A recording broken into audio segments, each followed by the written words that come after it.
It's a great view of Swindon from up here in Old Town. I'm Paul Lancaster, and for many years I produced Swindon's local channel on Swindon Cable. Well, one of our popular features was a look at local history. We called it Swindon Through the Years, comparing pictures of the past with those of today. Well, in this, our final feature, celebrating Swindon's 175th anniversary, we'll be looking back at Swindon's railway works. Of course, all that remains now are the buildings used by the Great Western Design Outlet and the Steam Museum. But as we'll see, there were many more besides.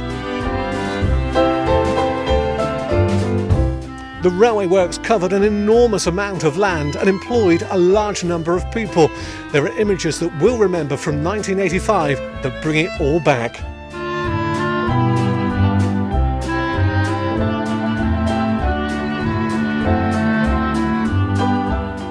So let's turn the clock back 31 years and bring back some of those memories. And remember, please, at the end, do like, comment or share. I'd like to hear what you think. Right now, let's turn back the clock in Swindon Through the Years.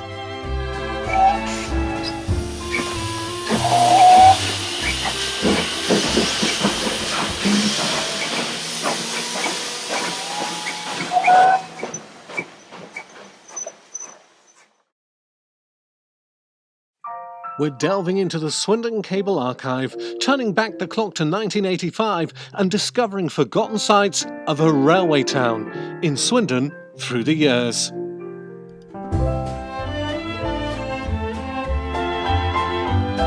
Well, this time we're looking back on some of Swindon's railway past, back to 1985 and the railway works still in operation. The industry that had put Swindon well and truly on the map was in fact about to celebrate 150 years of the Great Western Railway in 1985.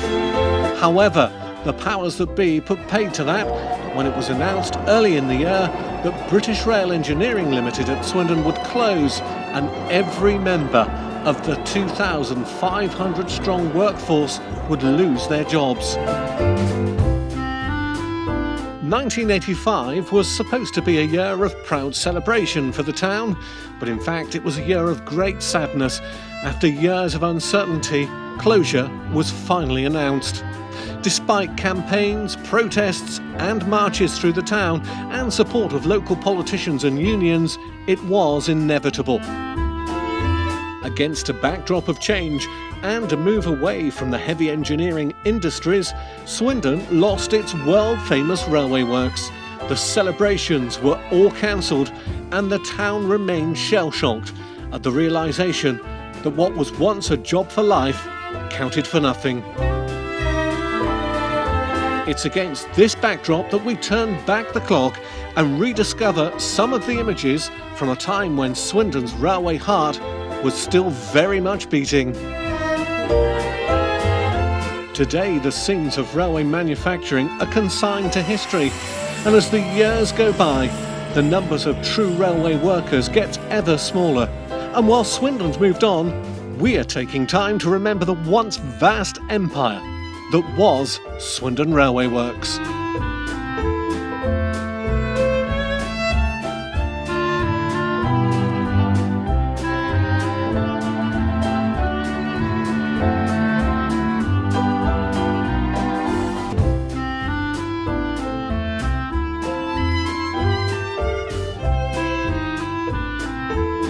Well, let's start with this 1985 view that overlooks Swindon from Oakus, up from where the old hospital was at the time. It gives an idea of the scale of the workshops that still existed. This is the world-famous A-shop, where the GWR steam locomotives were built. 31 years later, in our modern view, it's all gone. By the 1980s, a great deal of railway land had already been surrendered to the growing town.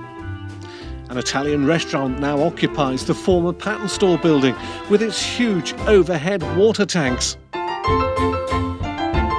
31 years ago, it was the most recognisable part of the works visible from many parts of town.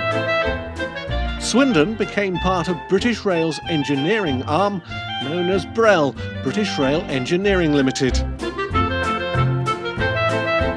This is the site of the works boiler house off Rodbourne Road. Today, a car park for the outlet shopping village.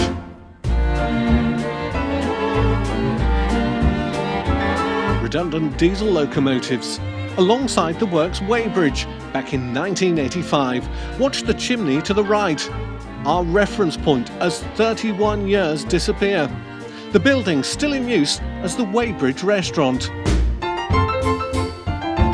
Most of Great Western Way's dual carriageway was built on former Railway Works land. In fact, the whole of North Star and Hawksworth estates were once part of workshop land.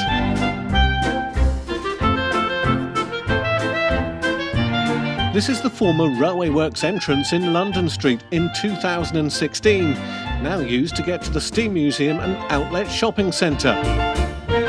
We turn back the clock to 1985 and a scene that's remained the same for over 100 years.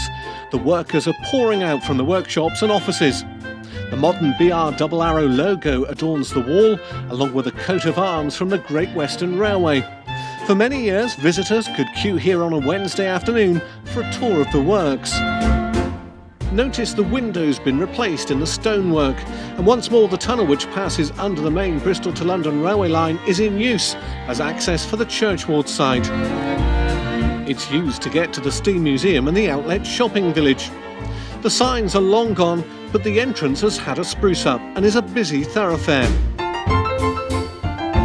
No longer are the streams of railway men and women making their hasty retreat home at the end of the day after hearing the echoes of the works hooter. As a young boy, I know only too well the excitement of walking through the darkness into the works on one of the rare open days, every lad's dream. The entrance still retains its character and charm, and I wonder how many family and friends have passed through the tunnel through the years.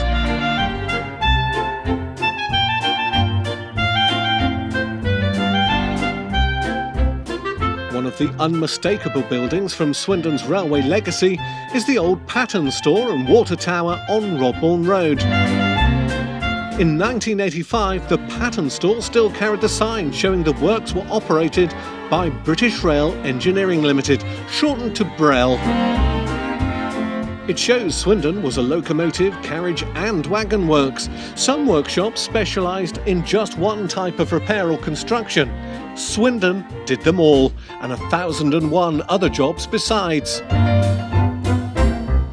The water tower stored some of the huge amounts of supplies needed, and once were pumped in from down the line at Kemble. Today, those 31 years show a good example of how Swindon adapted to life after the railways. The Pattern Store was converted into a bar and restaurant of the same name, but now houses an Italian restaurant. The familiar old railway signs have long gone. If you look carefully in the car park, you'll discover that the turntable, used for turning 100-ton locomotives around, is still there. Slowly deteriorating, it once had proud copper-capped engines lined up around it as they were prepared after a visit to the workshops. This is the start of Rodbourne Road before it dips under the railway. Almost overlooked unless you are new to the town and looking for directions. This sign, seen in 1985, is on the left where Park Lane became Rodbourne Road. The main entrance for traffic was via the West Gate, 100 yards further on. The numbers under the sign show we're 77 miles and 72 chains from London, a measurement still used by the railways today. In 2016, it's somewhat ironic that the pillar on which the sign was fixed was only recently demolished. The sign was long gone, and the area of land behind Dean Street is being used as a builder's compound, as the railway is electrified and moves on to the next chapter in its proud history.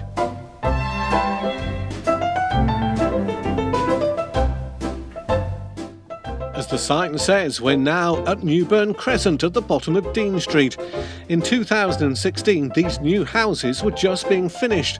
Watch the trees to the left and the pavement as we travel back to 1985. The view shows the typical 1960s style building still standing. The Railworks was a major employer, and training the mostly men to do the job meant learning not just on the job but also in the classroom.